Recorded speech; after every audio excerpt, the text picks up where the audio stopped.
If you're watching this, you probably work around machines and electricity all of the time. You have a job to do and you work on getting it done right. Yet if safety procedures are ignored, someone, maybe even you, will get hurt.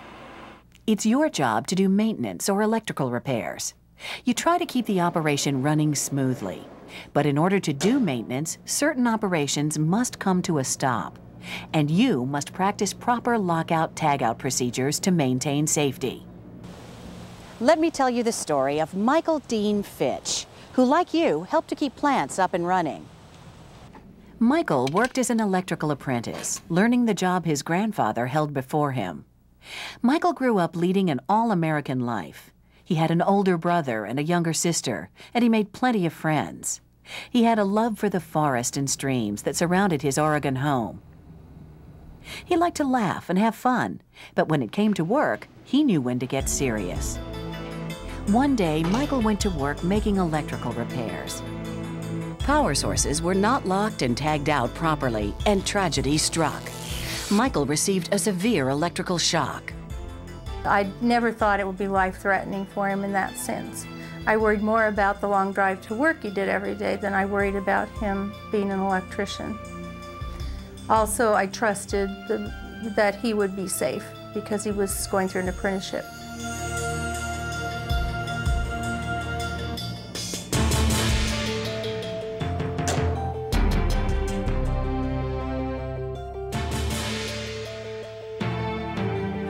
It takes harnessed energy to run a plant. When energy is not controlled, workers can be injured or killed. Supervisors and workers must guard against accidents by following the OSHA Lockout Tagout standard. Well, Lockout Tagout is a specific rule, and what we'd like workers to do is to, if they're going to work on any kind of machinery that's going to be energized, that's going to be self-starting, that's going to have residual energy, we need them to lock that out initially. Always de-energize potentially dangerous sources before performing maintenance. Never work on live circuits that could expose personnel to an electrical hazard. Even a few milliamps, a few thousandths of an amp, can kill you.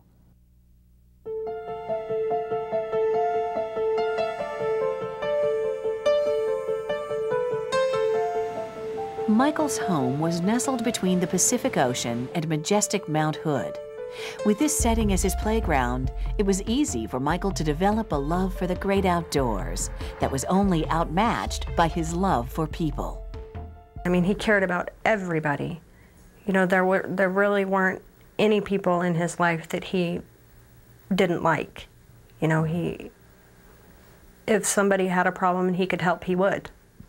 Mike was just an all-around nice guy. Everyone knew Mike. He was real outspoken, kind of the funny guy, you know, always trying to make you laugh. And Mike was picked, you know, by his high school peers as a, they called it a natural helper. And what it was someone that you would say, you know, that's who I would come to if I had a problem. A story from Michael's high school days reveals his kind nature and strength of character.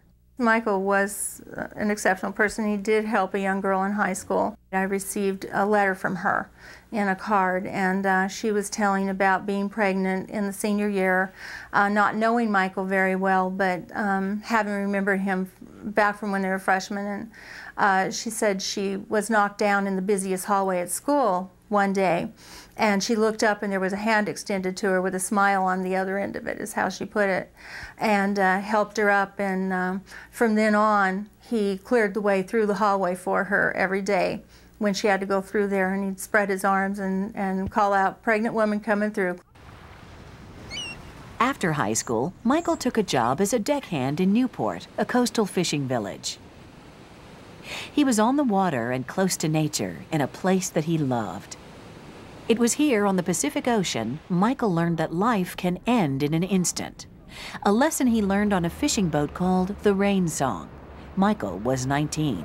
They were coming in one day, and they call them sneaker waves here in Oregon. It set the ship sideways. One came and knocked the ship off balance a little bit, and before the captain could recover, another one came through and turned the ship upside down. And of course it was totally unexpected to any of the people on board. And Michael was in the bridge with the captain when it happened, and he found himself near some stairs. And he said he managed to figure out he was upside down and felt his way up the stairs and ended up into a galley area where there were 5 men trapped with him in a sinking boat, and his shoulder was badly dislocated.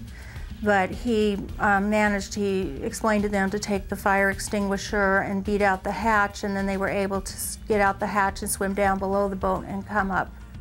Michael and some of the others managed to cling to the boat until they were rescued, but 3 people from the charter died. Michael got serious about his future after that close call. He said goodbye to the ocean and began work as an apprentice electrician, like his best friend Justin.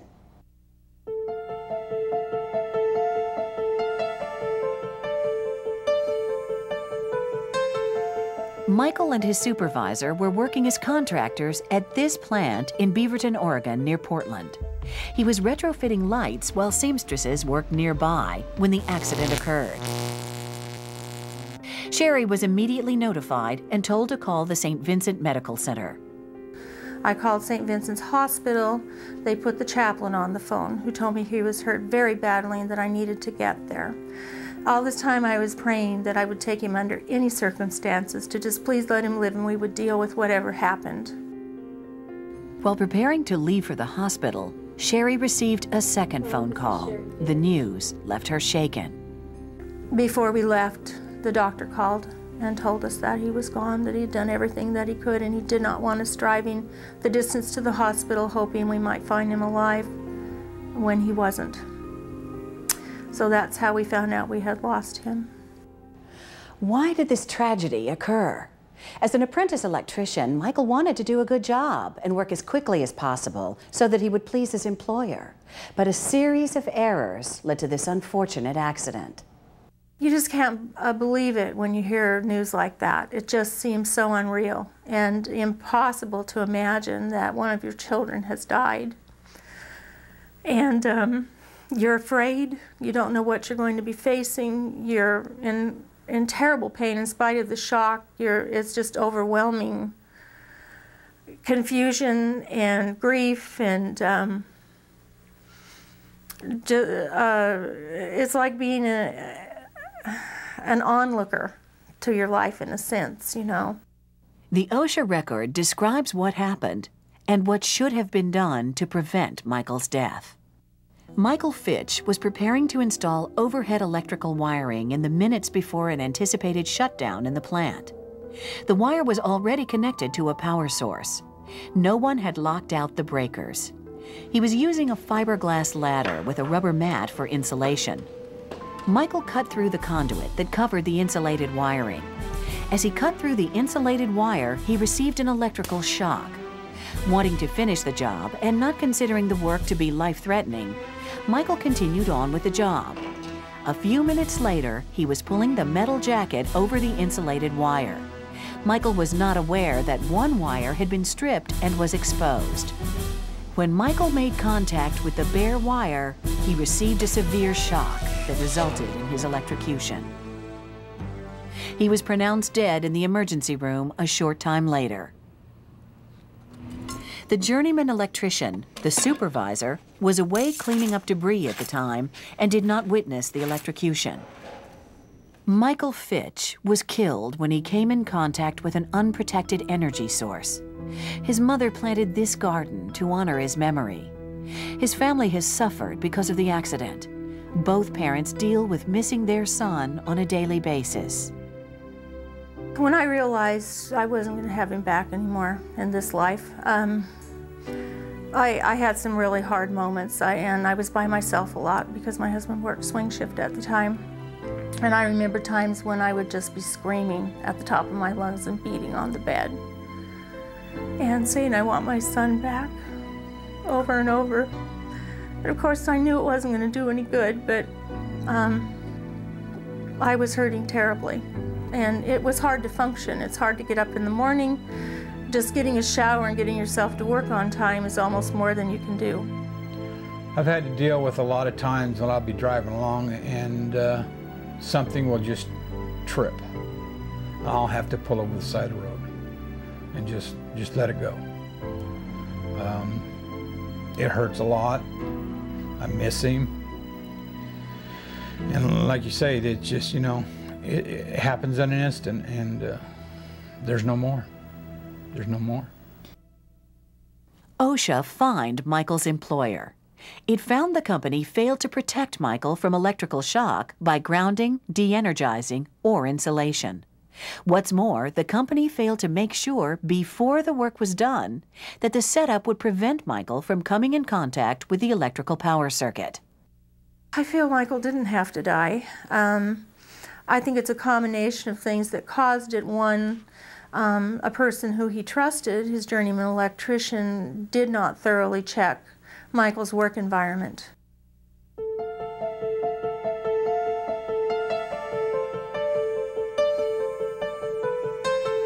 Why did this young man, so full of life and the promise of a good future, have to die so young? Several things could have prevented Michael's death. Following lockout tagout procedures, the use of proper personal protective equipment, and adequate supervision all could have been stopgap measures. Anytime you're planning to work on energized systems, your life depends on your use of lockout tagout. Hazardous energy sources include electrical, mechanical, thermal, pneumatic, chemical, radiation, and hydraulic. Done properly, lockout tagout prevents electricity and other forms of energy from injuring or killing workers. Your employer provides all the locks, keys, tags, and any other devices you will need. Your own lockout tagout devices should have your name or clock number attached to them. Never lend them to a coworker. Before you begin, let everyone in the area know lockout tagout is set to start. To prepare for a shutdown, follow these steps. Step 1. Determine the kind of energy involved and understand the hazards that surround the work. Step 2. Shut down the equipment. Follow your company's or the manufacturer's guidelines for shutting it down. Step 3. Isolate the equipment. This means isolating it from every power source. It means more than pulling fuses. Take the time to close valves, throw main disconnects, and circuit breakers. Step 4. Apply the lockout tagout device. Attach a lock and a tag to the energy isolating device to make sure the flow of energy cannot be restored. Locks are preferred, but tags can be used together with locks to give you extra protection. The type of lock used will depend on your system. Step 5. Control stored energy. Be sure you relieve, disconnect, or restrain any residual hazardous energy to make sure you don't receive a shock from stored energy. Step 6. Verify isolation of equipment. Double-check your steps and then verify the equipment will not run prior to working. Press Start and On buttons to make sure the equipment will not operate. A qualified person must use proper test equipment to verify that the circuit or equipment has been de-energized prior to being worked on. When in doubt, check it out. If you see equipment shut down without a lock, find out if there's a reason before turning it back on. No one but the person assigned to the lock should remove it. Never cut a lock yourself without talking to a supervisor.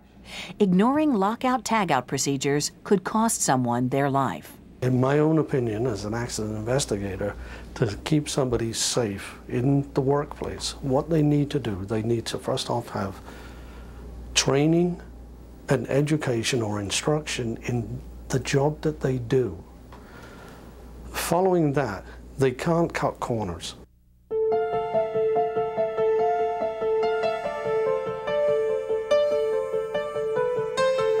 Your employer will make sure you have the proper personal protective equipment and are trained in how to use it. Proper insulation could keep you from harm. Rubber gloves with a leather covering over them are commonly used when working with electrical devices. Apprentice electricians should be supervised by journeymen who have more experience and training. Michael Fitch might still be alive today if lockout tagout procedures were followed. Probably one of my biggest regrets is that, my son will never get to meet Mike and, hang out with Mike. And, there's a lot of stuff that I thought Mike could have taught, my son. Make Michael's death count for something in your life.